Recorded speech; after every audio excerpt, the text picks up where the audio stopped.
Liam, you've been trying to catch a largemouth for a while. You said we were catching bass, and I think that was probably the wrong wordage there.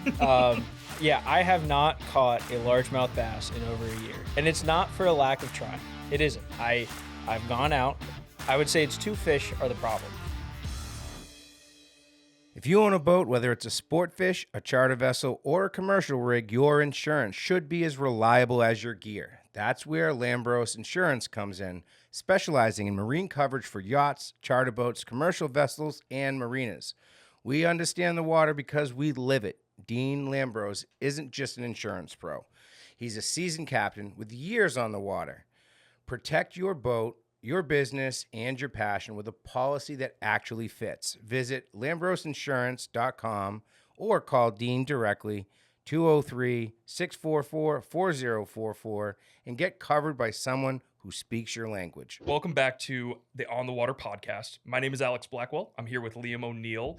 Liam is typically sitting behind the cameras, and we thought it was a good time of the year to get away from the desks, get away from being behind the camera, and kind of get together and sit down and talk about the end of the angling adventure season, as you guys have now seen all of the episodes out. And I think that spring is upon us. We've got the whole new season coming. I hope by now when this podcast released, there is a sign of warmer weather. Because right now, it's still in that 40-degree and then like the bone-chilling wind that just like cuts through. There's nothing that no windbreaker, nothing can stop it. No, it is. We're on the fringe, and something that I've kind of always heard is like we're on that shoulder season where we want to get out, we want to go fishing, and yet it's still 40 degrees, blowing wind. And for me, I've got some wet waders, and that doesn't help with the urge to get out, go fish, catch some fish. But before we kind of start talking about the whole angling adventure season, as you know, we can kind of give you some insight from the editing perspective, the production perspective, I wanted to just chit chat about how we snuck away for a lunch break yesterday and we got into some bass. And this all stemmed from a little bit of a text chain between me and Liam and going back and forth in the office. Liam, you've been trying to catch a largemouth for a while. You said we were catching bass, and I think that was probably the wrong wordage there. Yeah, I have not caught a largemouth bass in over a year, and it's not for a lack of trying. It isn't. I've gone out. I would say it's two fish are the problem. The first one being the striped bass, because once they come in, that's all I'm worried about. I caught, my fair share of freshwater bass, like when I was back home growing up, all that. Striped bass are still new to me, so like I do want to go after that. The second one is pickerel. I have tried jerkbaits, crankbaits, jigs, soft plastics, and I've thrown my entire tackle box at it. Pickerel has been the only thing I can catch. The bane of your existence. That is the bane of my existence. It all stems from, in my opinion, the curse that Jimmy put on me. If I had to, I was bashing his beloved pickerel last year, and he kept talking about it. He said they're better than bass. I'm like, that's crap. I don't believe it. And that's all I've caught is pickerel. I remember last year you going out every single time, and you'd walk back into the office with your head kind of held down, and you were like, or I would go ahead and say to you, "Hey Liam, like I was fishing," and you'd be like, "I caught a pickerel." It's not like I've grown to now appreciate it, and I tried to apologize to Jimmy the best way that I knew how, which was through video and editing. And I guess it's been a year since I've posted it, and since I've made it, and it is still not rain true because I still haven't caught a bass yet. Now, that was the first time that I've gone out for bass in open water. Okay. So I would say there's still time for me to hopefully get one. Yeah. And but if you would like to see my apology to Jimmy, here you go.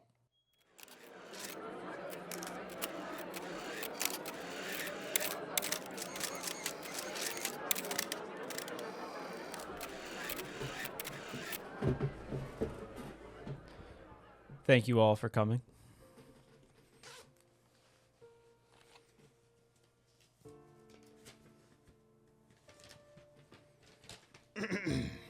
Ladies and gentlemen, friends, fellow anglers, I come before you today not as a proud fisherman, but as a humble man, one who has seen the error of his ways through the cold, toothy glare of poetic justice.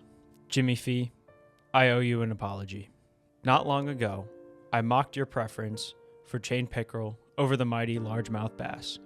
I scoffed, I ridiculed, I laughed when I should have listened. I committed the cardinal sin of the fishing world. I let ego cloud respect. And now I see the truth. For the past 2 months, I've caught nothing but pickerel. Morning, noon, and night, pickerel. Ponds, rivers, secret spots, still pickerel. I tie jigs, pickerel. Crankbait, pickerel. My beloved wacky rig, pickerel. I dream of bass, but I wake up in cold sweats from pickerel thrashing in my nightmares. Jimmy, I now understand that chain pickerel is not a lesser fish. It's a fierce, loyal, stubborn creature. Much like your taste in fish and in your wisdom, you have clearly invoked some ancient power to teach me this lesson, and I have learned it. So I ask you, no, I beg you, lift this curse. Free me from this toothy loop. Let me catch once again the bass, the perch, the trout, anything but a pickerel. I will forever speak kindly of the chain pickerel. I will never again use the term trash fish. I will call it even the freshwater barracuda, if that pleases you. Jimmy Fee, I'm sorry. Chain pickerel, I'm sorry. Please, break this spell. Thank you all for your time.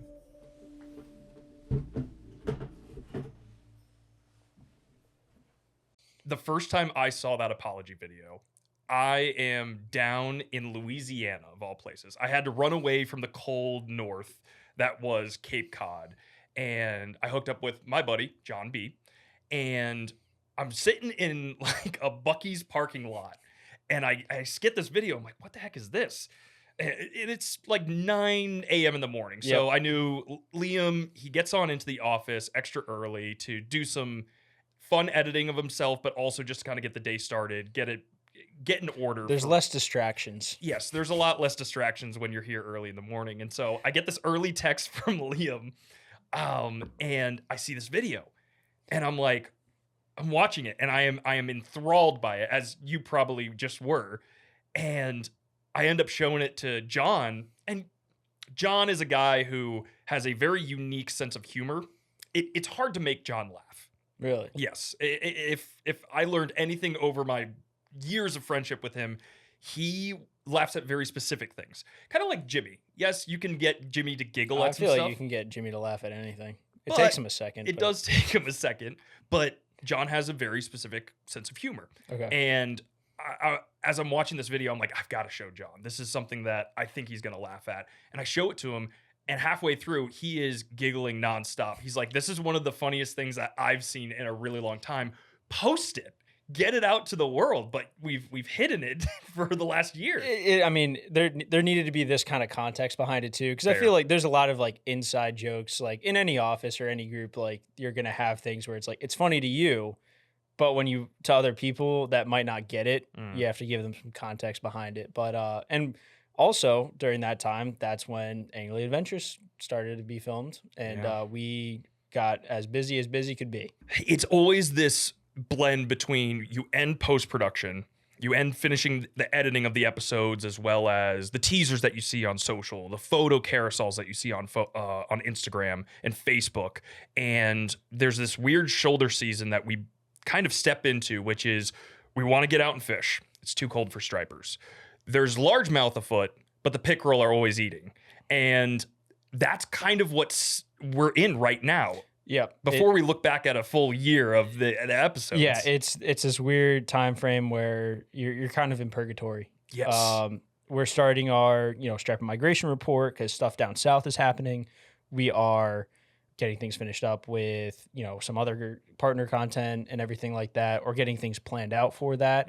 But yeah, there's some times here where, it's not necessarily the like busy outside filming and shooting, but it's like the logistical planning of like, okay, we're going to get, the cameras fixed. We're going to get the cameras in order. How we're going to look back at, some things that we liked, some things that we didn't like, and how we're going to change that for this upcoming season that we're going to film. And I want to get into that. Yeah. But yesterday, Liam and I, we had a little jailbreak, little lunchtime jailbreak, and I mean, you kind of initiated it. You brought in your bass gear. You were ready to go. I was ready as ready could be. I mean, I haven't caught a fish since I went striper fishing through the ice, which was also sick. But no, I knowing that like largemouth bass has just been like haunting me in the back, I knew I needed to go out there. We've got to break this curse. And I think it'll happen. Well, I gotta like, put the hours in for it, and definitely that's the biggest thing. So yeah, it's fishing in general. If you're not putting hours on the water, you're not catching. And so Liam and I, we decided to go to a local, kettle pond that's around the corner from the office, spend an hour there, try and just get some casts out, dust off the cobwebs. Yeah. And we park. And as soon as we get to the spot, and you said you had been to like that specific parking lot, I hadn't. Yeah, I think it was Robbie Tartaglia when I first got here. I didn't know anything about like the striper fishing, so I'm like, all right, I'm going to stick to what I know. So I went there to bass fish, and I think then, and this was now 2 years ago, I'd caught bass out of that pond. So I was like, all right, like I know this is possible, and I think Jimmy was the one that told me that in this pond there's no pickerel. So I was like, all right, I've lessened my odds here. I either scratch or I get a bass. But yeah, we went out there. Alex and I were on one of the banks of the pond, and I was, switching baits, trying to figure something out. And all of a sudden I hear him just go, oh. Yeah. And you go ahead with the rest of the story. We were nonstop changing baits. I mean, I was throwing float and fly. I was throwing swim baits. I was throwing chatterbaits. I was working a chatterbait like a jig. It's a deep water pond that has a really steep drop off, but the sides of this pond are littered with down tree limbs and rocks. I mean, it is super, super fishy. There was a lot more trees down than there was the last time, especially I think because all these high winds that we've had this winter. Yeah, that blizzard. There's so much new structure now. The blizzard knocked down a ton of structure for these fish, and nobody's really catching. I think it was Liam and myself, but Matt Hefner from the Striper Migration Report, as well as Johnny McIntyre, as well as Jimmy Fee, they all spawned on top of this, body of water. It's warm outside. We want to go fish. Yeah. We're a fishing company. And so I'm going through my baits nonstop, and Liam's going through his baits nonstop. And after I casted off a swim bait that I had been throwing, I kind of started looking through my tackle box, and from what I had noticed, it's super, super deep. So I kind of wanted to work the transition zone and just cast down the bank parallel rather than out and in. So I ended up tying on a little like 2 1/4 inch sinking lipless crankbait in like a super craw color, bright fire truck red with some nice orange, and it's got all of the black accents on it. I didn't think much of it. I honestly didn't. It was just something else to throw as I was 5 baits deep into the day. And I'm rolling it through this really stumpy, really structure-oriented bank, and it stops. And I'm thinking to myself, probably just ran into a tree. Right. And lo and behold, after I landed this fish, I ended up catching a tree limb, and it felt identical. So these fish are lazy, they are lethargic, they're opportunistic at this kind of time of the year. Right. But I get stopped, drag's really not pulling. And so I'm cranking down, and I just watch the line start to move off to the left. I'm like, okay, that's a fish. I'm not screaming and hollering at this moment. It took to the point of having that fish within, viewing distance and seeing it flash and shake its head underneath the water, where I'm like, oh boy. That's when I heard you, because I look over and I just see the fish like out of the water in that like that end game bass jump. Yes. When they do that. So I'm rushing over to get to you so that way we can like film this, because at the end of the day, like that's like both of our like first reaction is just to like, all right, let's capture something here. Yeah. I honestly was thinking that it was going to be maybe like a 12-inch bass, but it was I would say a very quality size largemouth bass. Yeah, it was in that 3.5 to maybe 4.25 pound bass, which is respectable. Didn't Cheech say that he caught that bass? So Cheech believes he caught that bass. I don't know how much I trust him. Like, we can speculate, but at the end of the day, like, what are you gonna? Really it did have a pretty messed up mouth, so I wouldn't have been surprised if it had been caught before. But getting this fish to the bank, and yes, that end game of seeing its mouth start to shake underneath the water and me just dropping my rod. Hopefully, it's not going to shake the bait. We noticed that the barbs on this lipless crank had just been crushed down to a pulp. It had folded it. And we had some pliers that had seen some fish interactions before. Yes. And those were, basically crisscross applesaucing themselves. I had one set of pliers on me in my truck, and they were, of course, the ones that I'm like, oh, these will be the in case of emergency ones, which happen to be the ones that are crossed like that and don't have any leverage. So we're, keeping the fish in the water, making sure that it's okay, but we also look pretty hilarious. Yes, trying to get this thing out because there's so many things against us. But I mean, at the end, we'll show the photo and the release and everything like that. But it was a quality bass for the first one I've seen of the year. Yeah, I got out on Sunday. This was Wednesday that I caught this fish, and I was throwing around a 5-inch, paddle tail, big swim bait, and I ended up catching a true dink. I went ahead and posted on my story like Larry, and I got a couple comments back that were like Larry Jr. I'm like, all right, fair, accurate. Yeah. But that was a quality largemouth that, yes, anytime you catch a fish of that caliber, you're like, that's cool. And so your time is coming. It is around the corner. I mean, I will say I've been spoiled before with fishing Lake Erie during this time of the year, with the smallmouth that come into Cresetelli Bay. Like, that was our main thing that we would do. Like, after steelhead season, the smallmouth bass would come in, and we would take my buddy's bass boat and just go throughout the entire Cresetelli Bay of Lake Erie and look for 4 to 5 pound smallies. Are you sight casting them like on big flats or? No, we're just we're drifting on flats, and then just taking like drop shots and just going through and just trying to like cover water. And then we'll go out to, the out into the actual lake, go through the shoreline there. But it was like, you would not catch anything smaller than 2 pounds. Which a smallmouth, I believe, fight harder than largemouth, and it was. Again, I was spoiled. Pound for pound, they are hands down one of the hardest fighting bass out there. Yeah. Freshwater wise. Yeah. It's funny because you're originally from that Erie, Pennsylvania area. I've got a little bit of history, about 10 years of living in Connecticut, and then kind of being a little bit of a gypsy, so to say, of bouncing from state to state to state, from jobs and also just family. And so we kind of have these two separate ideologies and also fishing experience. Oh, yeah. And that smallmouth game and steelhead game, you've lived heavily. Yeah. On my end of things, like, I really only started getting into like hardcore bass fishing until I was in Connecticut. I'd fished some farm ponds back in Florida, or some golf course ponds back in Florida with like robo worms and everything like that. And I think leaving Florida, of all places, I think my biggest bass at the time was maybe 4 pounds. And most people wouldn't expect that because of the big bass factory that it is. But no, for the longest time, my biggest bass, which was like 6'5", came out of a small little kettle pond, kind of like what we just fished yesterday in Connecticut.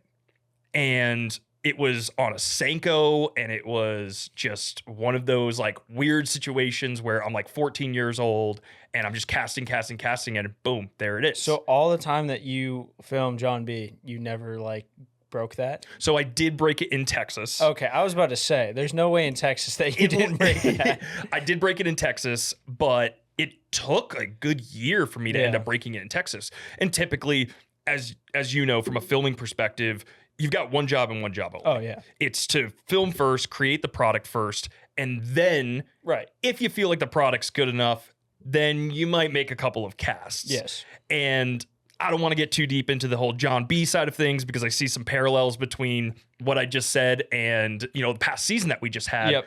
But I did end up breaking it in Texas with like a 6.8.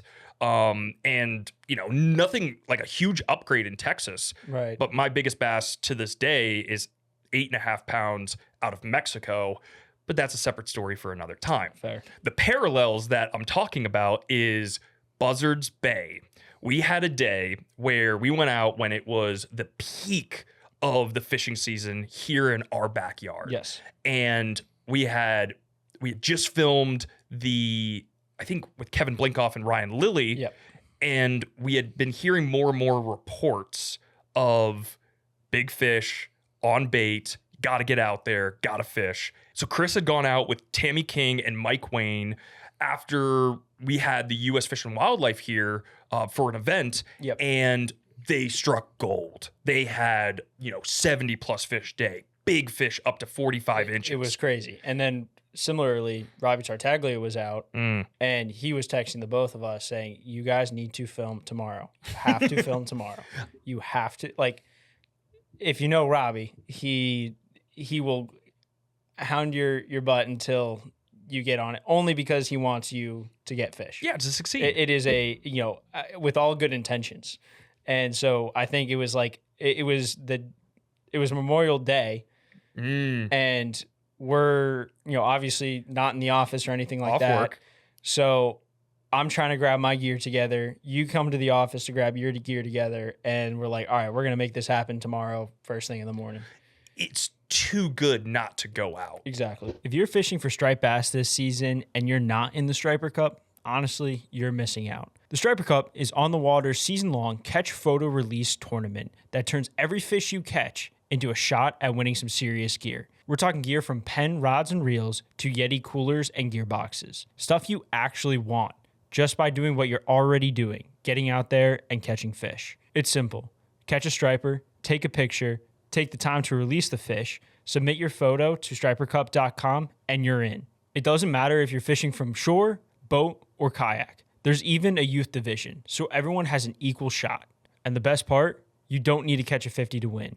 Every inch of your best 3 fish earns entries. So the more you fish, the better your chances. It rewards consistency, not just luck.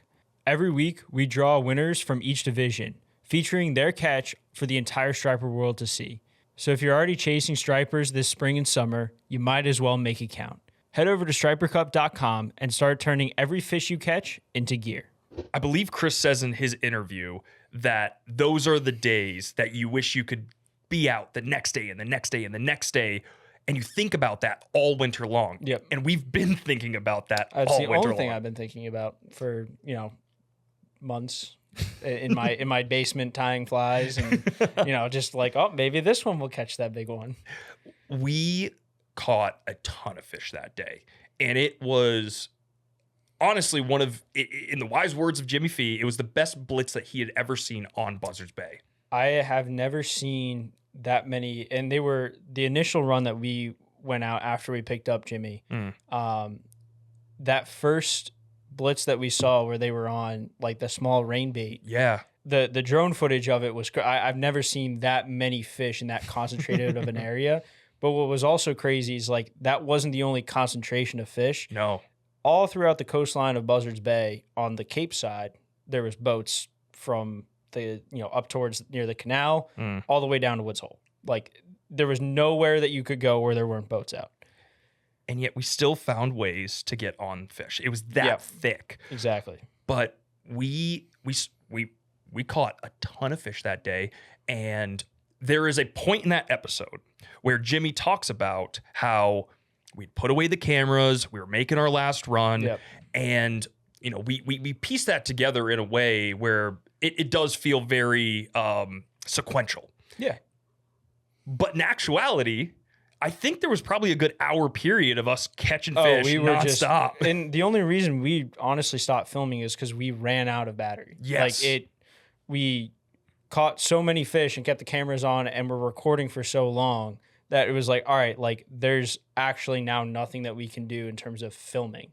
Yeah. So it was then that kind of excuse where you're looking for the permission, can I pick up a rod? Can I do it? I'd like to catch one, please. So that it was a great time. And then the final fish that Chris catches, which was the biggest of the day, he had hooked it, and we were, all catching fish, like thinking it was all fun and games. And he's still fighting it after everyone's released it. We're like, all right, we probably should see if there's a little bit of juice left in the camera. What did we have on that little orange battery? I think we had like 20. It's a, I had an emergency battery that we had also gone through, and I think it had like 5% left. It was dismal. It was like, it was near dead. So we're like, all right, we'll get the fish hold and the release and maybe a talking point, and that might be it. Like, because it's also like, we don't have to get into like the whole like logistics of cameras and everything and techie like that. aspects, But, that 5, you think of your phone, that 5%, it could either last like, 15 minutes or 5 seconds, depending on what you're doing. Go ahead and try and film on your phone, just an iPhone, at 5% in 4K, 60 frames per second. Yep. Again, getting too techie, but your battery's going to drain immediately. Exactly. So we had a running clock on that moment. Right. And thankfully, we had the safety battery. We were able to get the shots, and we put together a very, very strong episode. It was great. It was great to relive it when editing it, and now I can't watch it back only because I'm like, I miss it too much. It is something that you long for because it only happens for a small window of time. It lasted a week, I think. Not even, actually. Yeah. I think maybe 4 days after that, and then they moved on because the windows are so short, and that actually bit us in the butt a little bit 2 weeks prior fishing cheeky. Yeah, that I don't know if you remember how that all kind of stemmed together, but it was I have a buddy, his name's Alex Herseg.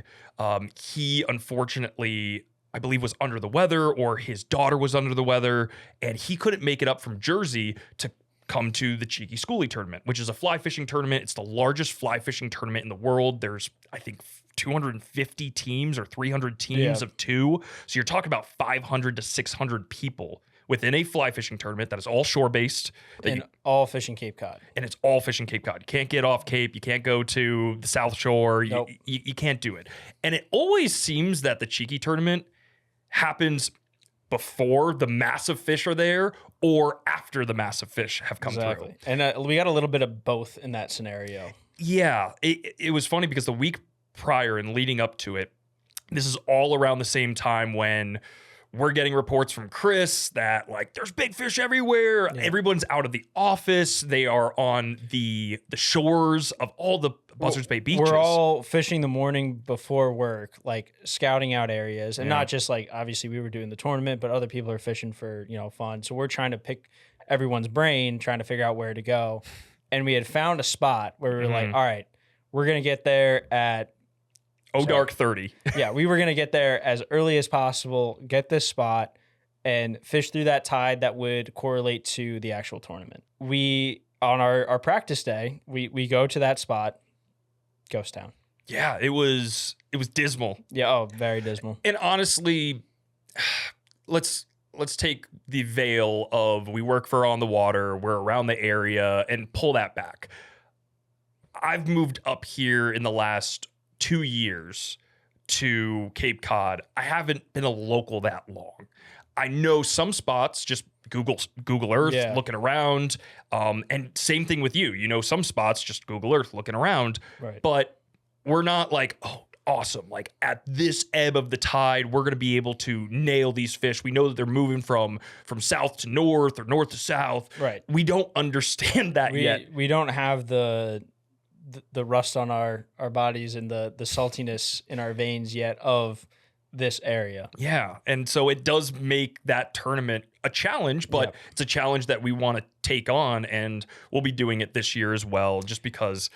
Which is another very funny story. Alex just likes to, just bring me in on things in spring. So, initially, obviously, this past tournament, I wasn't expecting to fish it. It just kind of happened. Yep. And so, honestly, this year, I thought for sure that was going to be the same thing. Like, Alex maybe would come up from New Jersey to fish with you. So I was like, you know what? I'm not going to fish cheeky this year. I'm just going to, go to Rhode Island. I'm going to go fish the South Shore. I'll find something else to do. And then I was late at night or something like that. I get a cheeky email and it says, thank you for signing up for cheeky tournament. And I'm like, I guess I'm fishing the cheeky tournament. It was an immediate aha moment for me because the registration was actually getting close to sold out. And really? So that tournament fills out extremely quickly. I mean, that first 3 to 4 days, if you're not in it and you don't go ahead and pay your dues and sign up and make sure that you're all, taken care of, you're not getting in. And so I'm on day 3. I'm waiting for, maybe that text from Alex, and I just don't get it. And I finally say, screw it.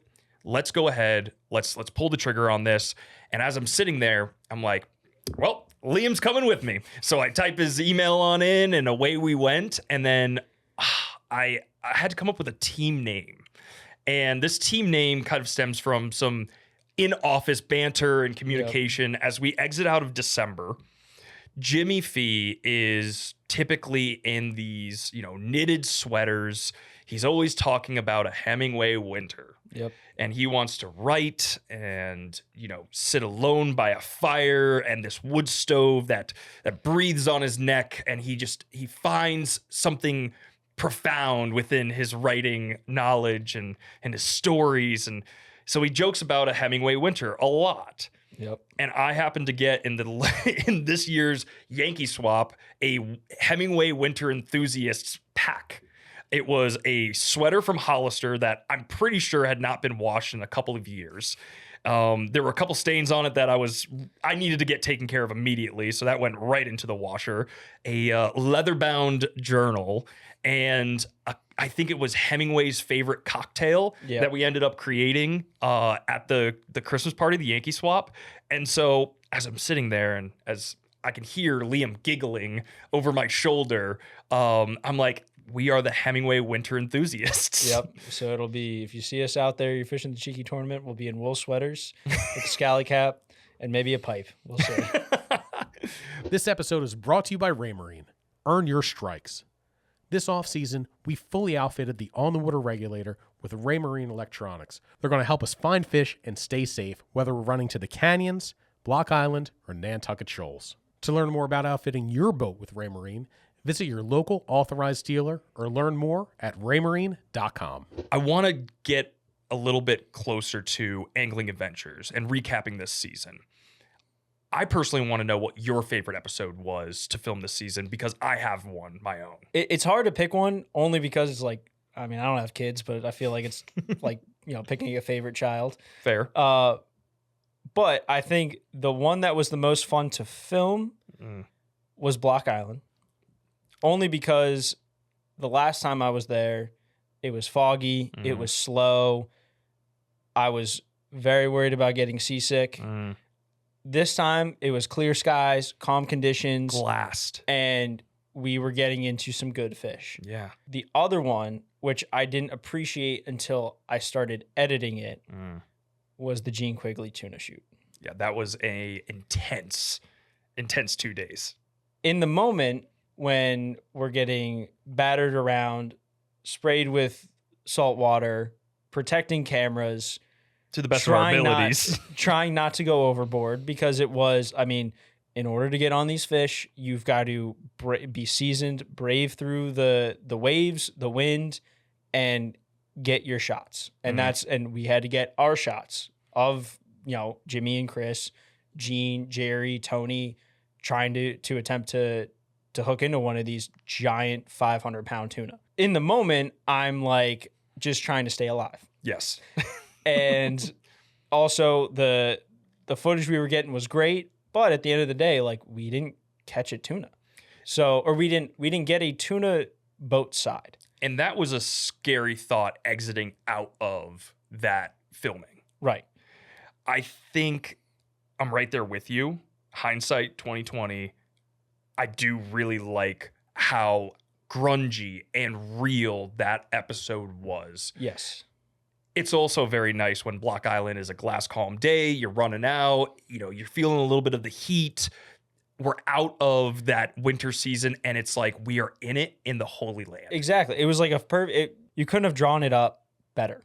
Like it was the sun, the lighting and everything. Like we're gonna get. Alex and I like to geek out over like the camera stuff. Just light. Yeah, it was like the lighting was perfect where, the sun was coming up and the shots, as you can see in the episode for Block Island, like we were like, this is perfect. Glory. Just glory. Pure glory. And, we didn't have to worry about, wind going over the gunnels of the Skeeter. We didn't have to worry about waves too much. So it was a perfect day, in my opinion. And it's hard to get perfect production days within fishing television. And or I would series. say, yeah. And I know last year, the previous season 22, when Adam Eldridge and I were filming it, those episodes we were spoiled because each episode we filmed, we couldn't miss. We got, Stripers off Newport with Rob Taylor. We got into good fish in Boston. We caught a white marlin off of a 25-foot Skeeter on a whim. And it was just like hit after hit. There was the tuna report where we hadn't heard anything. And Cheech, Jimmy, and Chris, they went out. They were like, you know what? We're just going to try it. Hammered the tuna. So going into this year, I was like, you know what? If we just keep, staying on our network, figuring out days, stay like agile, it'll be the same thing. Not even close. Farthest thing from the truth. It was a struggle. There were more episodes that you guys won't see because we skunked, or there was 2 tuna shoots that we didn't release because we didn't catch tuna, or we caught 2, and then another one up in the Salmon River, which I was super excited for because that's where like one of my places that like I've fished and I know I wanted to show that off in the best in a way and through my eyes. And again, we didn't get anything. And of course, the next day or the next week after we were there, all my buddies that I know up there were just like, it's on, dude, get up here. And I was like, we were there, just wrong week. Instead of should have been there yesterday, we were just early. Oh, we were so early. Yeah. It's funny because we put together these productions and these shows, and you have to have so many variables line up. Yep. And you can have the story, you can have the location, you can have all the talking points. But as soon as a non-fish show kind of presents itself, it's hands down one of the most difficult productions, and more so post-productions, editing and putting together that piece that you could even think about. And so when we watch and look back at that Gene Quigley episode, it's incredible to see the pacing, the overall action, the reel, the just the raw nature of it and how it was pieced together. I give you full credit where credit is due because that was a labor of love. Oh, well, and again, like it was after the fact where I was going through like the footage and everything like that. And I'm like, oh, well, I've got an idea for this. And like that story is there where you're doing something that not a lot of people do, catching giant bluefin tuna on spin tackle. And it is something where, Captain Gene Quigley, Captain Jerry Malonga, they both reiterate in that episode, this is not an easy thing. This is not something that you can guarantee is going to happen each time. You're going to get, all you can ask for is shots. Yeah. And that's it. If you hook one, you won. If you land it, it's, a glorious day. But hooking it up and fighting it is what you strive for, which I thought was like, all right, that's the baseline for the story there. It's 90% of the battle. Right.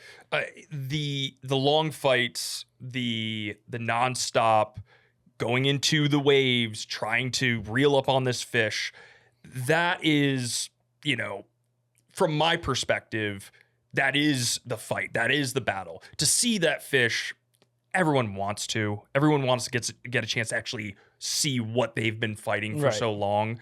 But the way that it was pieced together, and my hope is that you guys go ahead and give it a watch, because to create an episode out of no fish and to tell that story was an incredible feat.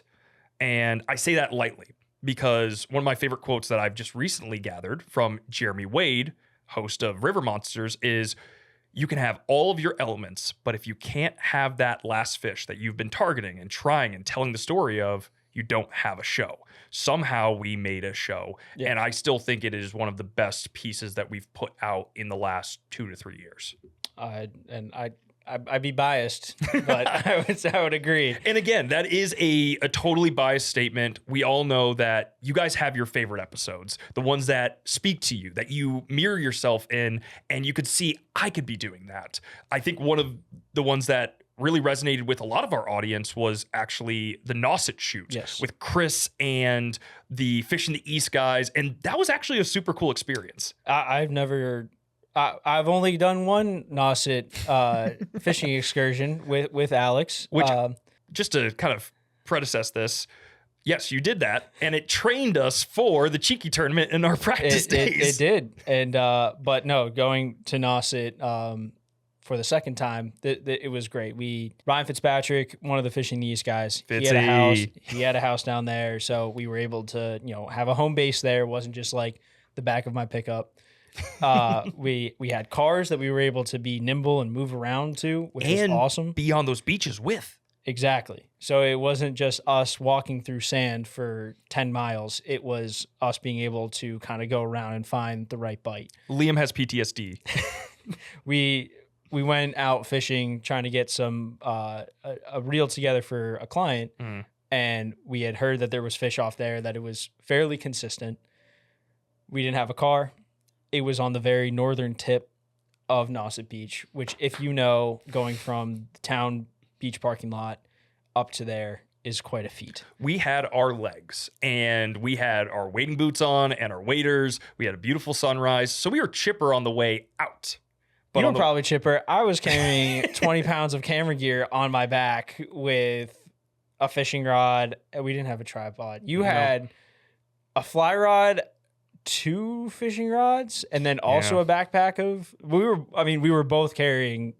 We looked like Quasimodo as we walked all the way up to the tip of Nauset, and we got lucky because in the first legitimately 15 minutes of finally getting to the tip, seeing the school of birds and fish and just fish under birds. It was like, oh, here it is, the promised land. There was definitely like a, hop in my step after we saw like all that. I'm like, all right, thank God this actually happened. And it's so funny because you're like, okay, I just got to get a cast in. Like, we are fishermen at our core. We want to go ahead and catch fish. Well, we had the excuse of like, well, let's just make sure there's fish there. Yeah, make sure that we can catch them. And we did, like, right away. Like, I think I pulled out a little squeak of a schoolie. Yeah. But it was like the aha moment. We can actually go ahead, catch a fish, put it on these lures, and just film this. And lo and behold, that bite happened for maybe 15, 20 minutes and then was gone. Yep, gone. And we kind of stayed there for, I think, another like hour or 2 hours. We grinded. And just like, we got like the shots that we needed to get, like that didn't include fish. We're like, okay, let's do that while we wait. And then we were still waiting. And then we decided, all right, we probably should head back to the office. I think it was 7 miles that we ended up walking in total. It might have been 10, but it was long. And I mean, our backs were killing us. We're young, so we can manage. I know we can't really complain too much. No, our age compared to the office is almost it's lots of years. There is an age gap. Yeah. But to get the opportunity to go to Orleans and to connect with Ryan Fitzpatrick, Fitzy, and the Fish in the East boys, and knowing that we had cars this time, we still had our 2 feet, but again, a little PTSD. We were pretty pumped about this. Oh yeah, and I think like having the old Scout there too, like it was a recipe for a great episode. Quintessential New England. Yes, having that Scout, and Chris loved that Scout, got a chance to drive it. He felt as confident as all get out. I remember the second morning that he pulled up over onto the bluff and we could see the sun just peering over the water.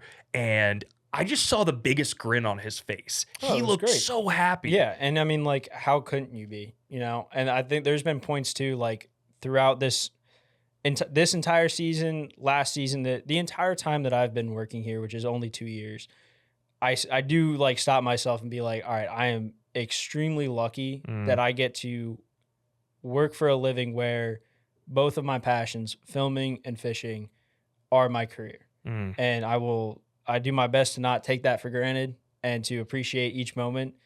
You know, even when we're out tuna fishing and we haven't caught anything, whether it's, or we're walking, miles on the beach to hopefully find fish. It is like I'm grinning behind the camera.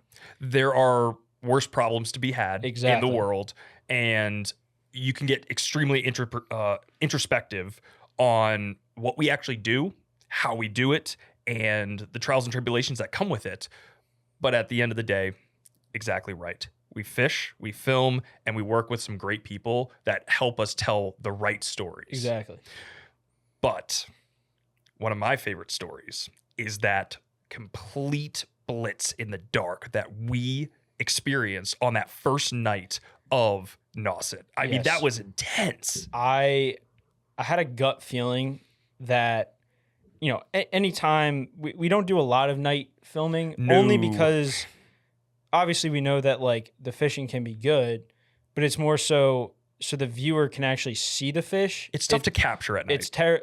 It's awful to capture. Like it really is, because we had lights just in case, because we had a feeling that like, all right, maybe that night bite will turn on. And as the sun's going down, Alex and I both have portable lights so that way we can film. But that's also, okay, now I'm walking around camera, a 10, 15 pound camera. Yeah.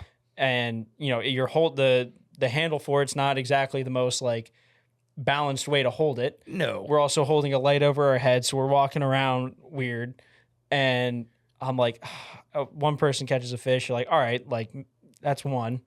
We're starting the process. And then a second one happens right after that. And we're like, okay, this might be the on. sun's going down a little bit more. We have to change like some settings around so that way, so that way the viewer can see that the action happening. And then I think once the sun went completely down, every single person minus one was catching fish.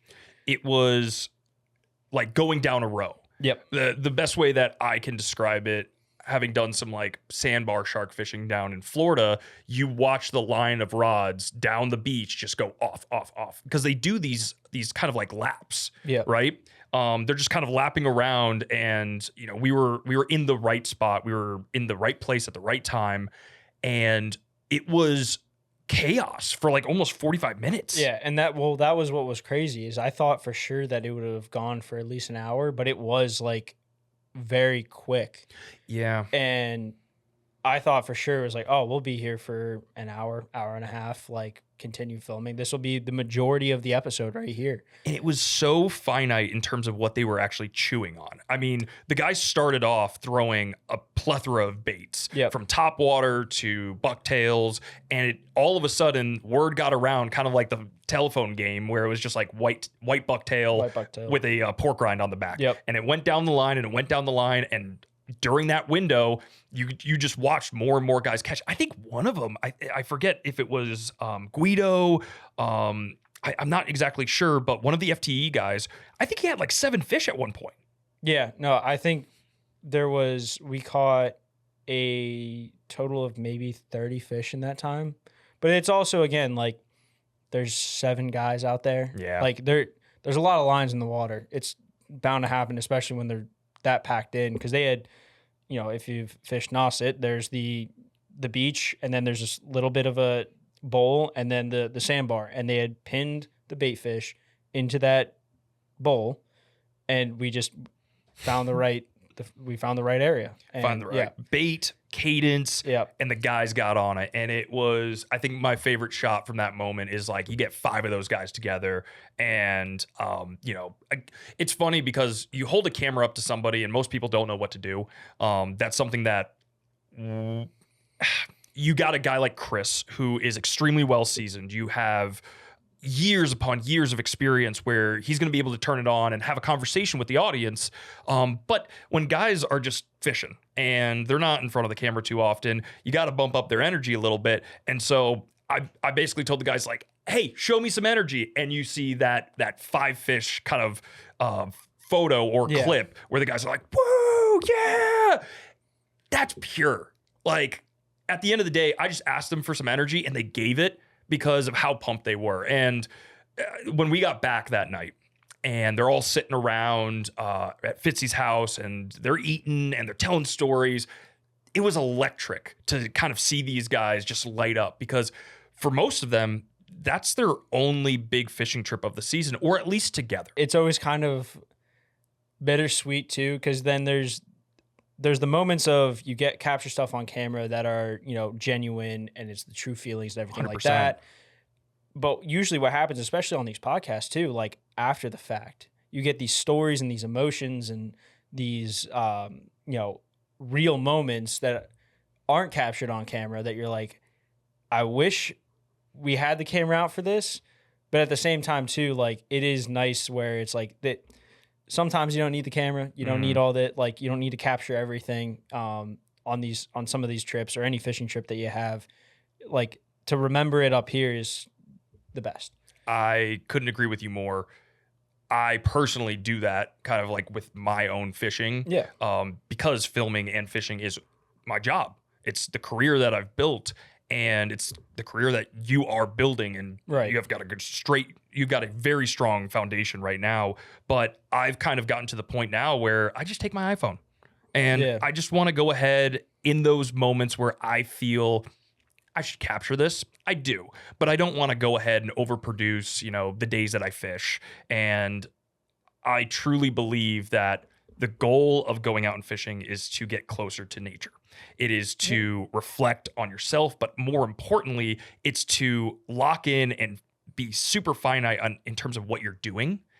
And you kind of lose yourself in it. It's extremely cathartic and therapeutic to just go out there and fish and be out there. And Jimmy said it best too on our last one that we did when we were talking about our time going down to New Jersey to fish from the surf for that episode in season 22. There is a lot more work that goes into it with our productions and stuff where it isn't just going down and we're like, hey, I'm going fishing. There's a camera behind me, whatever. Like there's other things, especially that we have to do. I think like that night that you're talking about, we, you know, ate, got our meals, went back and immediately had to start like dumping footage, organizing it, getting it ready, and then getting ready for day 2. And what kind of process does that look like time-wise? I think that's something that most people don't recognize. You film all day, you're filling up these memory cards, and most people are like, it's on my phone, I could just send a text. But it is like, you know, the day before you're prepping the gear, making sure everything's charged. You want to make sure that we have redundancy. Speaking like to the Buzzards Bay thing, we had as many batteries as we had at the time. And I even brought extra like personal ones to make sure that like, okay, if something fails here, we can't just, you know, walk back to the office. And on a lot of these shoots, especially when you're on a boat, especially when you're away from the office that has everything.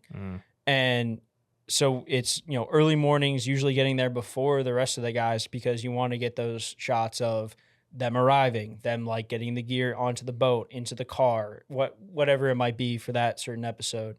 And then, you know, filming pretty much throughout the entire day, because you can't predict when a fish is going to blow up on a dock, or when it's going to hit a glide bait, when they're going to hook up on a flutter spoon or whatever. So it's consistently in that like game time mode. Yeah, you're locked in. And then even after the fact, it's not like you're putting the gear away. All right, we're all good. See you tomorrow. It's then we've got to go back. We've got to take all the footage that we just captured, put it on our computers or on our external hard drives, get that organized so that way our future selves aren't kicking our present selves in the butt where it's like, why is this just a complete mess? That kind of cleanup or organization at the end of the day is something that you've just captured gold. Right. You've just put together a full day's worth of work. And with one small misstep, that could completely be wiped out. It could be gone. It could be gone tomorrow. I have had multiple occasions through the career of filming and fishing where, oh no, I lost an SD card that had underwater footage on it, that had chesty footage on it, that had the day's footage on it. Yep. And making sure that the job's finished is something that we take extreme pride in. And typically it's with, you know, a beer in hand, something where we can at least chill a little have bit. Fun with it. Yeah. But yeah, it is like usually well past like when we probably should have gone to bed, that we're still up making sure that things are, because we have to then like basically do everything that we did the night before for the shoot. We have to do that over again. And, you know, in these elements that we're in, like being outside in saltwater, sands, wind, waves. Early mornings, not a lot of sleep, like dehydrated. Yeah, we've got to like make sure that all this expensive camera equipment that we either personally own or is the company's gear, that we have to make sure is in the best condition to perform. So that way, like nothing breaks during the shoot, because then we're, you know, out of luck. Though it might not feel like it yet, the saltwater season is coming up fast, which means it's time to reserve your spot at the rail on one of the boats in the Helen H fleet. The trips begin in early April aboard the Starfish, fishing the winter flounder grounds in Cape Cod Bay. By June, the Helen H will be running past Nantucket to the best fluke fishing grounds in the Northeast. If catching a doormat fluke is on your bucket list, these trips offer your best shot at catching a double-digit flatfish. I caught my first 10-pound fluke aboard the Helen H a couple years ago, and that fish wasn't even in the top 3 when it came to deciding who won the pool money. New for 2025, fishermen can enjoy more space at the rail aboard the Angler, which is running 10-hour, open boat, ultra limited trips to Nantucket Shoals. And if you want to fish the canyons, my favorite way to get there has always been aboard a headboat. The Helen H begins running offshore in late summer with 2- and 3-day trips targeting tuna, mahi, and swordfish. A couple years back, I watched Cheech lose his first ever swordfish right at the boat aboard the Helen H, and we'll be back out there this fall looking for redemption. There's plenty of great fishing options with the Helen H fleet this season, but the boats book up fast. So be sure to reserve your trip today at helen-h.com. And we're trying to gauge that every shoot, because every shoot has a handful of variables that come into play. Just like that Gene Quigley shoot where you have salt spray coming over the front of the boat, and, you know, as soon as that wave hits and you've got the camera like on your chest, you're like, oh no. And you have to pull like a 180 just to like hold back the spray. And as soon as it happens, you just feel your back just get soaking wet. And you're like, oh, this is not good for all of this expensive camera equipment. Exactly. It is we're putting equipment that is not meant to be it's meant to be like in a room like this. Everything is controlled. Like for instance, the cameras that we're recording on right now, those have been seasoned through, you know, multiple seasons of angling adventures, and now they are so fragile that they do have to be in one of these controlled environments. They're very happy here. Yeah, this is a retirement home for cameras. Is podcast studios. It's more like hospice. Possibly, yeah.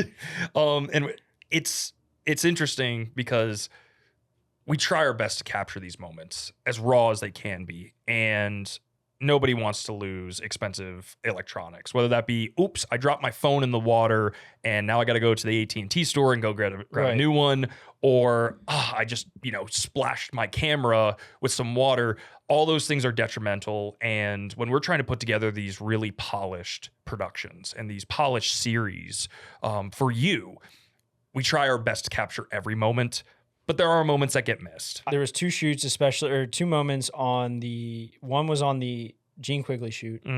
One was actually during the Nauset shoot, where I was trying to I had to time up my turn away from the wave or the wind. During the Gene Quigley shoot, we were heading right into the wind and the waves, fighting this fish. And water was going over the bow of the boat. And I was like, I got to protect this camera. But the second thought was, it would be really cool to get a shot of this. So I see the wave. I get the composition of, you know, the frame of where everyone should be. Hit record. I'm like, all right, as soon as this wave goes over, you're turning your head and protecting this camera like a child.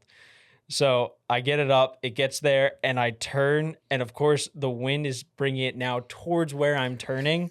So I was like, oh, this might be an expensive mistake, but we'll see if we got it. I'm pretty sure that shot is on the back half of the first 5 minutes, right before we go to commercial break. And it's a whip pan, just a technique that we call kind of whipping our cameras very quickly, gives it a little bit more motion blur and allows us to transition from shot to shot. A little bit of inside detail for you. And it's right before we kind of we'll be right back. Yeah. And it's such a cool shot because you just see the wave hit. I think Jimmy's in it. He's right on the bow of the boat, fighting the tuna, and you see Chris turn around and he's like, oh, this is gonna hurt. And that's real, that's raw, and it's so hard to get those moments captured on film with all of this equipment. But when you do, it creates that moment. And it's there is a balance to it because I think it was Casey Neistat, back in the day, that he said it when he would, and this person's a YouTuber who became very famous for vlogging and everything like that. He said these are tools.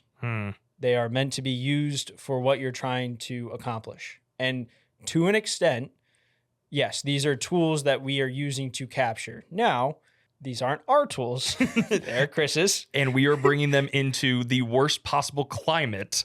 So there's a balance of it. So, there does have to be those conversations of, hey, you're spending a lot of money to repair these cameras, but look at the cool stuff we got. It is a fine-tuned balance. And at the end of the day, we try and protect those assets to the best of our abilities. And we do get some cool stuff. So you asked me my favorite shoot. What was your favorite shoot? So I loved Block. Block was an incredible shoot. It was the perfect marriage and blend of swim bait fishing or glide bait fishing to dock explosions with big banger blues, and then Chris catching that 40-pound striper, which is one of the bigger stripers that we've put on camera in a while. Yeah.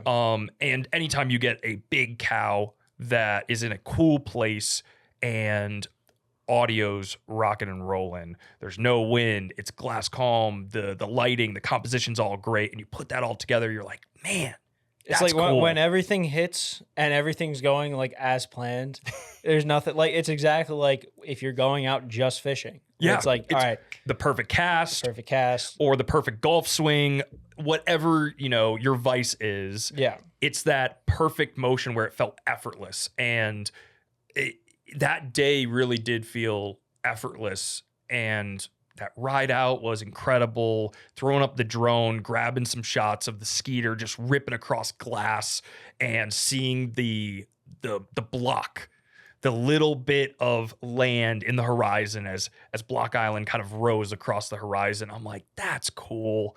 But man, there's a handful. One of my favorites is winter trout fishing in Niagara on the river. I know that really is your favorite. You have a lot of saltwater shows throughout the season, and I think a little bit of a change up of pace and what species you're going after. Being on the boat with Captain Frank Campbell was awesome. Big brown trout coming out of the water and seeing this cold environment produce large fish was an amazing experience for me. I know you had a different experience. I think that probably is why I'm surprised. So during that episode, we split up. So Alex and Chris, they went on the boat with Captain Frank Campbell. Jimmy, Neil Larson, and I were fishing from the shore.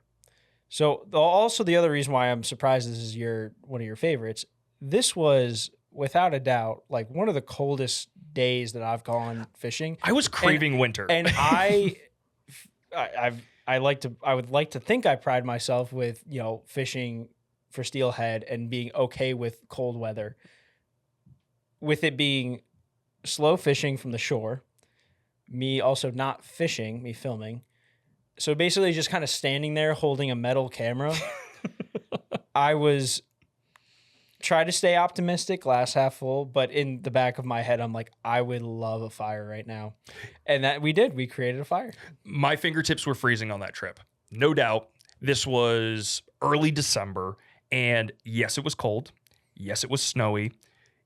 It wasn't ideal conditions to be out there, but a little bit of a kind of unraveling the veil for me is being out on a Lund, a bass boat that I spent 2.5 years on filming. I felt so comfortable. That's true. And we were just tonging these brown trout. Yeah, you guys had, you were moving around a little bit to like get some shots and everything. Like we had one lake trout in the beginning, and that was it for us for the entire day. So and you worked your tail off to get to that fish. Oh yeah, we and that was the other thing with the cold too, is like in that Niagara Gorge, all that in the wind that was coming in the direction, I forget the exact area or direction that it was going, but it was into the valley, so that way like the actual weather, but then the wind chill as well was not helping. So we initially went to Devil's Hole, which has 1,000 stairs to get down to. Going down, completely fine. All good. We're getting the video of it, capturing Jimmy casting. He has a good talking point in there. He gets a fish. We're like, all right, that's all good. We'll go back up and, grab Neil and then head to another spot. Again, with a lot of camera gear that I have to carry and going up 1,000 stairs. I was waiting for Jimmy to take a break because I didn't want to be the one that like took the break. But as soon as he did, I was like, thank God, I'm dying here. Those long walks, and I just to be completely transparent, I do not envy that. I talked to Jimmy afterwards. I think it was as we approached. It was right around the same time we approached like Christmas time. Yeah. Somehow I got not forced. Somehow I got myself back into the gym on a Stairmaster, and I was like prepping myself for a Devil's Hole trip, and Jimmy was like, you just got to be a man and just do it.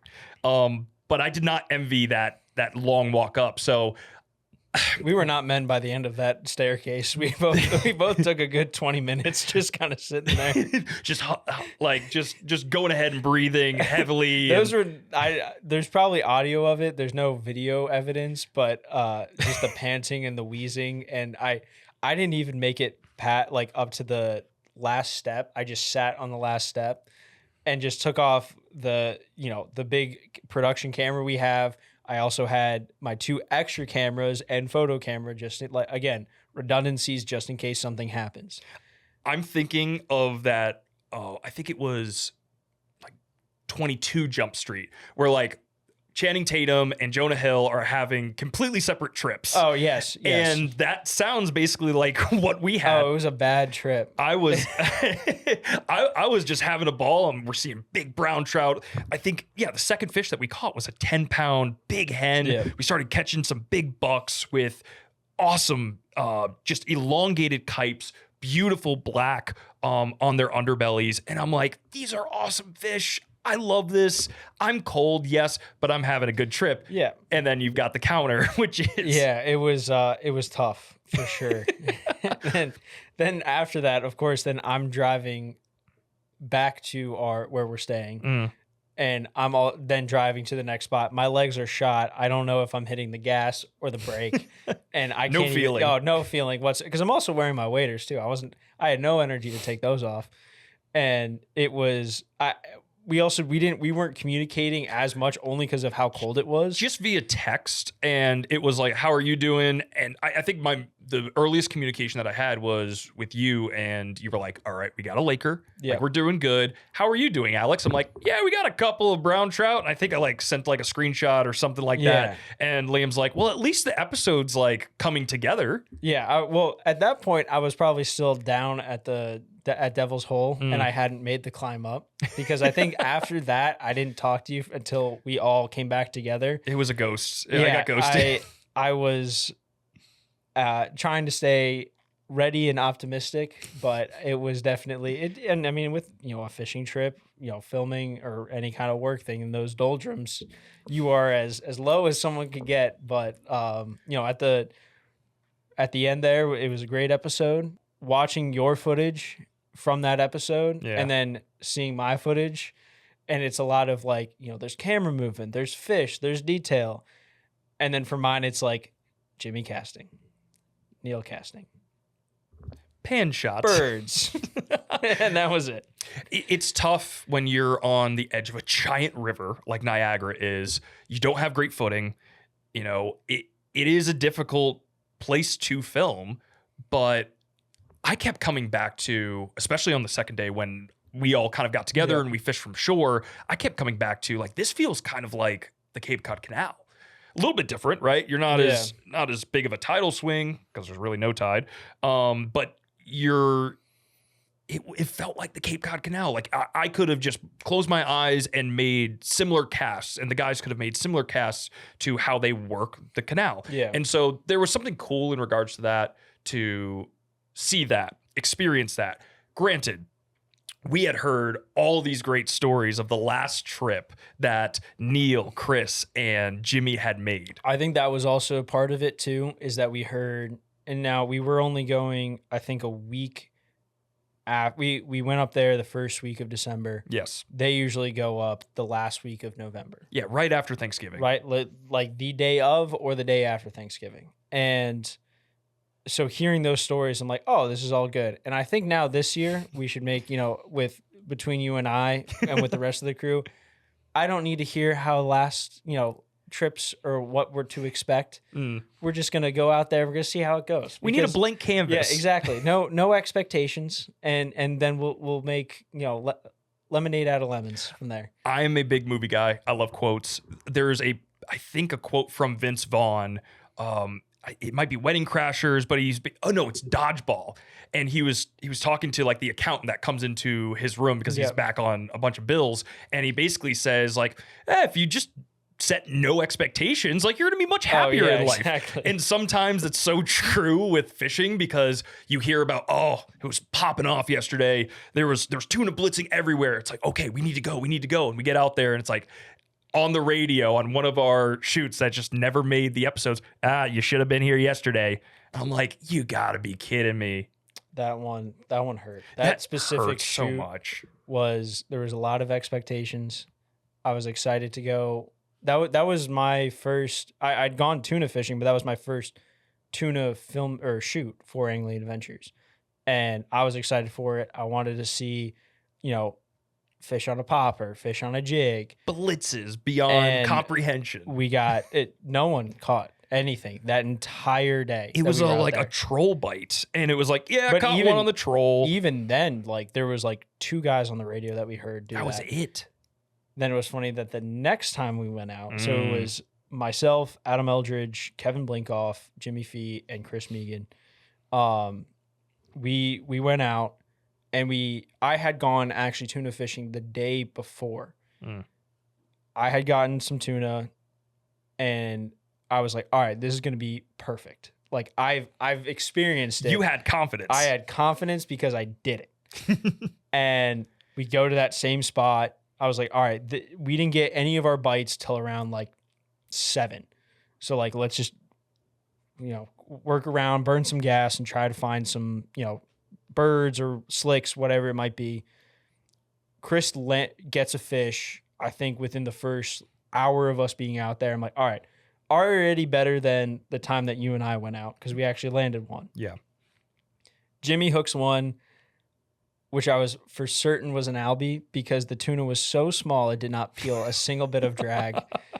And I was like, all right, well, that one won't make the cut.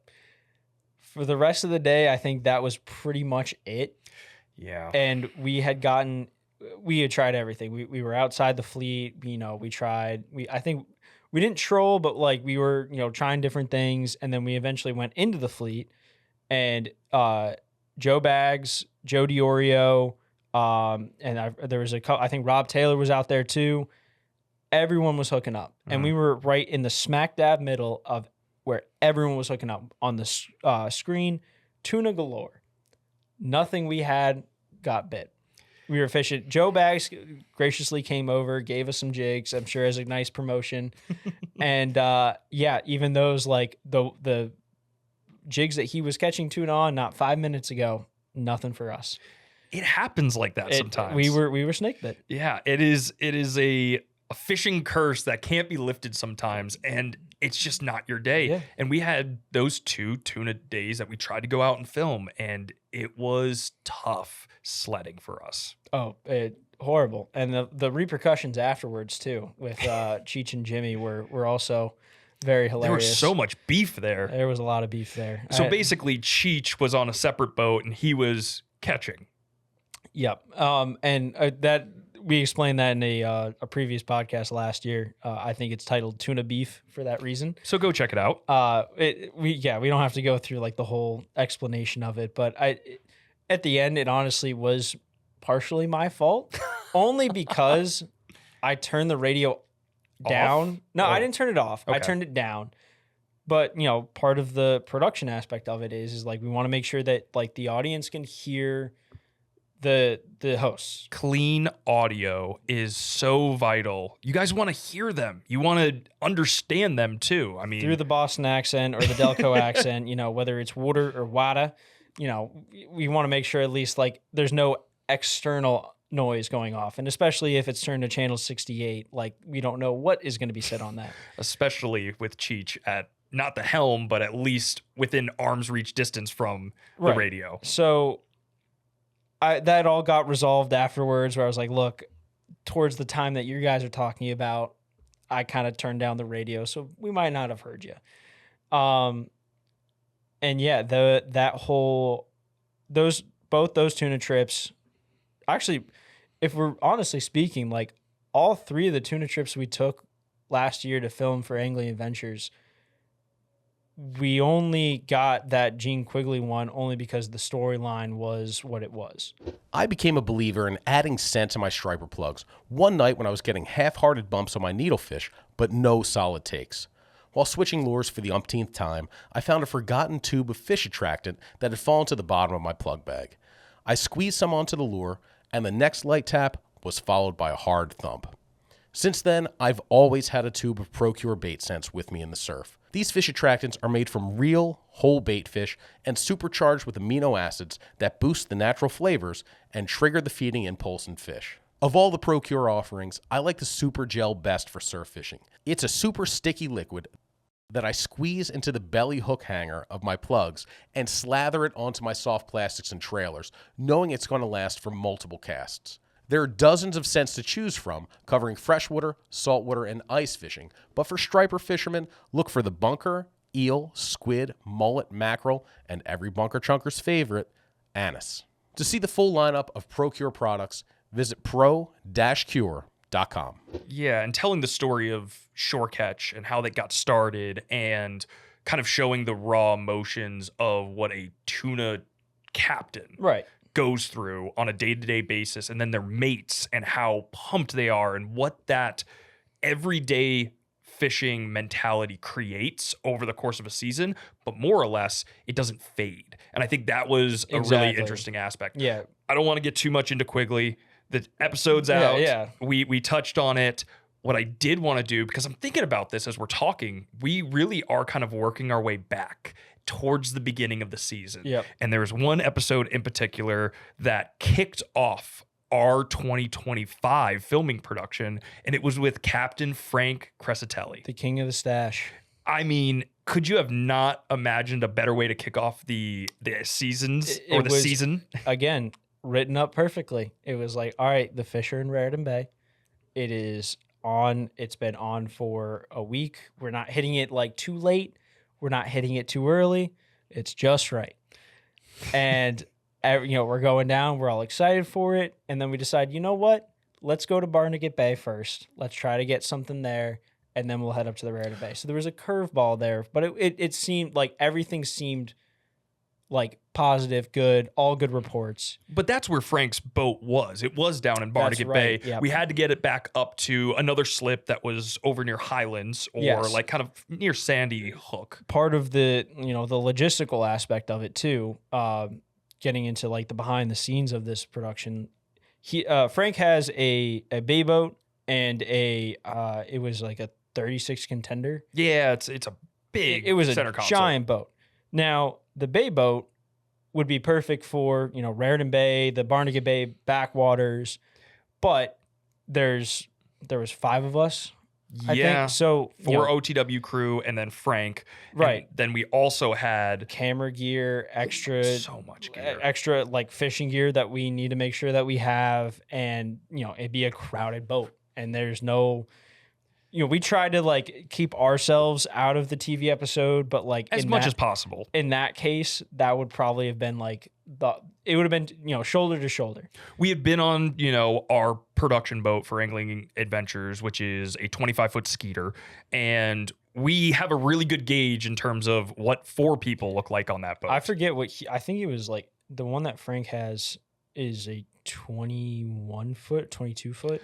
It was around the same size or a little bit smaller. I think it was smaller because I think that was our decision point. We were worried. If it was the same size as the skeeter, then we were like, oh, then we're fine. The fact that it was smaller, we were like, look, we're not going to be able to do it. So we went down to Barnegat Bay so that way we could get the contender. And, we decided, what, now while we're down here, let's fish there was good bluefish activity down there. And our fallback was fluke. Yes. And so starting off, we're all excited. Plus, we just got some new camera gear. We were feeling Alex ourselves. And I are excited about that. Yeah.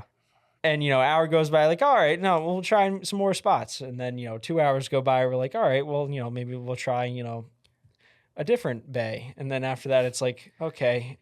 Where's the fish, Frank? Where's the fish? Which, at that point, like, during the time that we were filming it, like, Back Bay fluke, it's still early for that, too. Very early. So, luckily, towards the end of it, we got some, Back Bay fluke. Jimmy got a nice one, and we're like, all right, we still got day 2.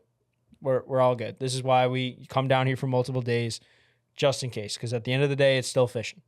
So the question that may have gotten asked in the comment section on YouTube was like, why the heck are you fishing off of a 37-foot boat in the Back Bay? Yep. That's why. So Yeah. There's a little BTS. Another little BTS is the second morning. Liam actually hopped on board with Jimmy and Captain Frank, and they jetted out of, I think it was Manasquan Inlet, and headed way north to the top of Monmouth County. So how was that ride? Oh, it was perfect. Compared to my previous experiences in the Jersey Shore on boats, it was a paradise. Well, you hadn't experienced that yet. No, exactly. And so I was happy as could be. And honestly, Frank, Jimmy, and I were all kind of just talking like on our way up to Raritan Bay. We're like, all right, if we see were you listening to any music at all? No, we were just talking, shooting the shit. And, Love it. we were saying like, hey, if we see birds and bass, like we're stopping. Like we're not going to just, beeline it straight to the dock, which if we saw anything would have happened, but we didn't. Not until we got probably like 3 minutes away from the dock that we were picking you and Chris up. Yeah. at. I ended up running up with the car because I wanted to get some drone photography and some videography of the area with the morning light to kind of set up the scene. So I just wanted some supporting footage to, basically help build that episode up while the boys were trucking their way up north, but via boat. And yeah, you guys pulled on up, all smiles. It was a happy group. Because right before we pulled into that dock, we saw birds and fish right out, 2 miles away. Yeah, it was. So we immediate. were like, all right, they're there. This is the first life we've seen this entire trip. Like, we gotta get what we need, get the story set up for day 2, and then head right on out.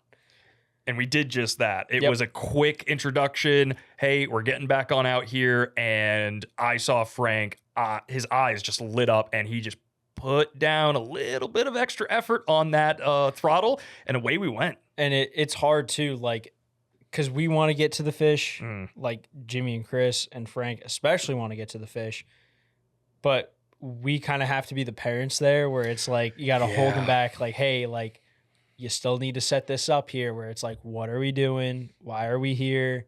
What's the kind of intro to it? Hey, that was a bad take. We got to redo that with so that way it's a polished episode for you guys to see and not so much like a,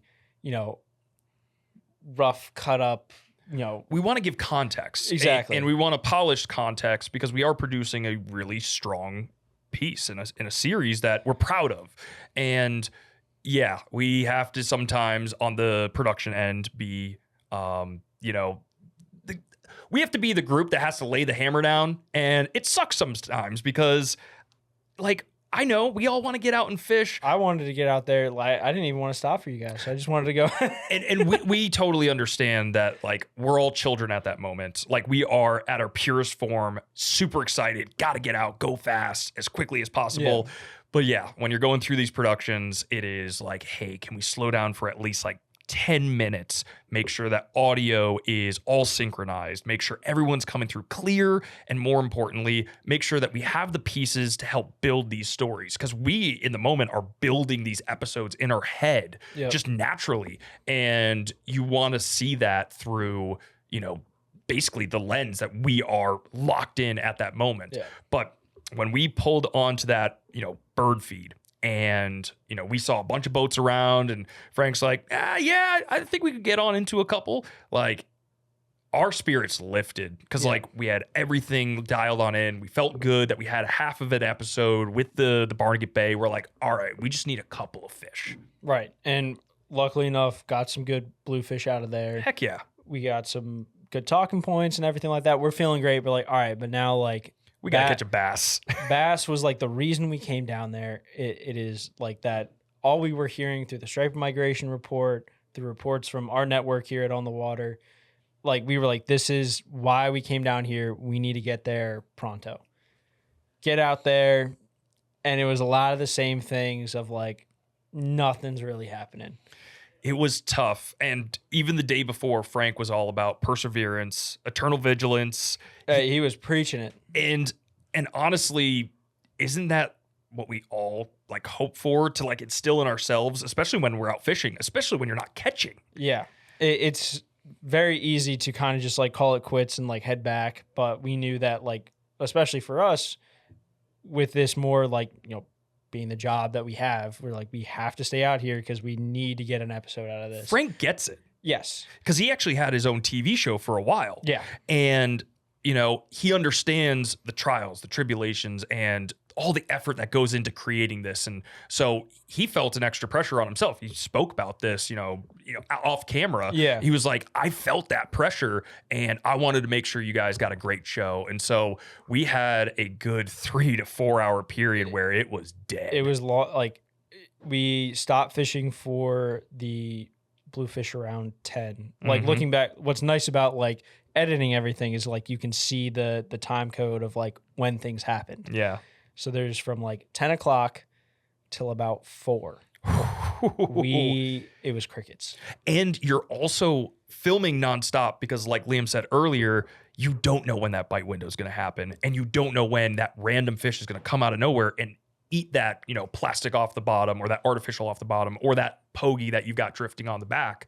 That moment could happen at any time. So we were, again, like running low on battery, and we got into it. We got into a bite, and we were all smiles and everything like that. I think the last fish that we show was like the last one we could possibly show because I went through all my batteries. I think we only had your camera left. Yeah, we had one battery, one camera left, and we needed to go ahead and film, these new interviews that we ushered on in for this past season with Frank. Sit him down by the boat, talk with him a little bit.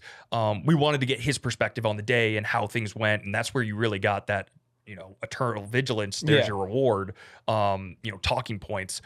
And so you're always fighting with technology, and sometimes you're just like, come on, let's have a banger day. Let's catch fish nonstop, and let's put a bow on it. Stop throwing money at a bad, time. Right. There's a stronger quote than that, but I think we all understand what I'm getting at. But yeah, it is a fine-tuned balance, and another great example of an episode where we were filming a long day and we finally got it right at the end of the day. And it was like the weight kind of lifted off of our shoulders. Which day are you talking about? I'm talking about that second day when the second. Yeah. Yeah. When we had caught some fish, we were like, all right, we've got X amount of bass. We've got a bunch of bluefish. We've caught our fluke. We've put together a strong multi-species episode. Oh, it was perfect. Though it might not feel like it yet, the saltwater season is coming up fast, which means it's time to reserve your spot at the rail on one of the boats in the Helen H fleet. The trips begin in early April aboard the Starfish, fishing the winter flounder grounds in Cape Cod Bay. By June, the Helen H will be running past Nantucket to the best fluke fishing grounds in the Northeast. If catching a doormat fluke is on your bucket list, these trips offer your best shot at catching a double-digit flatfish. I caught my first 10-pound fluke aboard the Helen H a couple years ago, and that fish wasn't even in the top 3 when it came to deciding who won the pool money. New for 2025, fishermen can enjoy more space at the rail aboard the Angler, which is running 10-hour, open boat, ultra-limited trips to Nantucket Shoals. And if you want to fish the canyons, my favorite way to get there has always been aboard a headboat. The Helen H begins running offshore in late summer with 2- and 3-day trips targeting tuna, mahi, and swordfish. A couple years back, I watched Cheech lose his first ever swordfish right at the boat aboard the Helen H, and we'll be back out there this fall looking for redemption. There's plenty of great fishing options with the Helen H fleet this season, but the boats book up fast, so be sure to reserve your trip today at helen-h.com. And it is, once you get back to the office and you start looking back at everything you just captured, that's when you either have the revelation of, oh, you know what, this was actually really good, or maybe this wasn't as great, because there's a lot of things that go on the cutting room floor that we make that we're just you know what, this doesn't serve the right purpose for what we're trying to tell, or maybe it just doesn't show what we're trying to capture, or it's not adding to the story. Doesn't add to the story, or maybe is out of focus. It's not, we didn't record the whole bit. There was multiple, topwater blowups of fish that, we've captured that we've just, tossed to the side only because it's it's not in focus. We got the last bit of it. We didn't get the full thing. Maybe it's, it's kind of off to the side more, and we can't really, if we can't fix it and get it to the standard that we want, it's got to go. I want to actually give the audience a chance to take a guess, a wild guess at what the length of time a typical angling adventure episode takes to go ahead and edit. Just edit. Yep. So if you're on YouTube, go ahead, drop a comment down below at this point, give it a pause, put in your answer, and we'll see where we're at. But I have the rough guesstimate because I've seen the effort that goes into this. So I usually use this as my guesstimate. Anywhere between about 100 to 120 hours to go ahead and get a full episode done that is ready for broadcast, that is ready for cut downs, that is ready for YouTube, because we have multiple different exports and kind of vehicles for the episode to live in. Yeah. And so it takes roughly around 100 to 120 hours. And we get 40 hours of work each week. So you do the math. That's 2 to 3 weeks of work. So we put a lot of labor and time and love into these episodes. And this past season, you guys have been unbelievable from your comments, meeting you at RISA, talking about how much you've enjoyed the production level, that you've enjoyed the episodes. Yes, we hear you. There are a couple of things that we absolutely want to add to this. Yeah. One of the things that got brought up at RISA is just making sure that in the description, there is, the tackle that we're using. Yep. And that's something that, as we're running to get a lot of these things out and make sure that it's on time and it's perfect, we do drop the ball on some things. So we've heard a lot of feedback from this past season, and we're going to absolutely utilize that for this next production window that is coming on up. I think we're going to have our first shoot within the next couple of weeks into probably the end of the month that is arriving very soon. This time of the year is exciting because that's when the anticipation just gets to almost at its peak, and it's you can't take it anymore. I either got to go film something myself, or we got to go find the fish wherever they're at outside of New England. Sitting behind the desk for the past 3 to 4 months, it's been a journey. It's been I can't wait for this to come to fruition in this upcoming year. We are just ready to jump out of our skin to go out and fish. Especially there's things that I see these last 2 years where I'm I want to try this different now. I want to experiment, fail, try it, try things and be like, you know what, that didn't work, or try something and be like, oh, all right, this is going to help the production level or the viewing experience of these TV shows. I'm excited to try those things, and I want to go out and like actually do it instead of just it sitting in the back of my head, just twirling around out over there, sleepless nights. It just festers, yes, and you're just ready to go and do. Right? Yep. Nike's got their slogan, just do it. We're ready for that moment. One thing I do want to say is I want to give a huge shout out to Adam Eldridge. So for the last 13, probably seasons and years, Adam has been the driving force behind the editing and the production of these shows. He has poured his heart and soul into Angling Adventures as a series, as a concept, but more importantly, as a passion project. He's not here with us today. He's taking a day off because he deserves it. Yes. He's worked his tail off as well. So I just want to make sure that for you sitting at home, you get a little bit of an idea of who's behind these cameras, who's running around, and in that one weird shot where you see a guy with a green hat on and you're like, who is that? And what is that? I wanted to at least sit down with Liam and have a discussion in regards to what an Angling Adventure season has looked like, what has gone into it, some of our favorite moments, but at the same time too, give a huge shout out to another member of our team, which is Adam Eldridge. That kid is a grinder. Both of us would not be here if it weren't for him and the, getting ourselves like settled into when we both started at the same time. Yeah. So like figuring this all out, him like having I swear has every single shot he's ever took like so filed true. and saved in his brain and organized into his hard drives.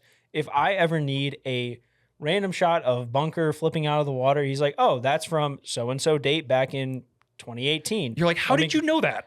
He is the curator of this office of the Angling Adventures footage. He knows he's always a fun to pick his brain and figure stuff out, whether it's,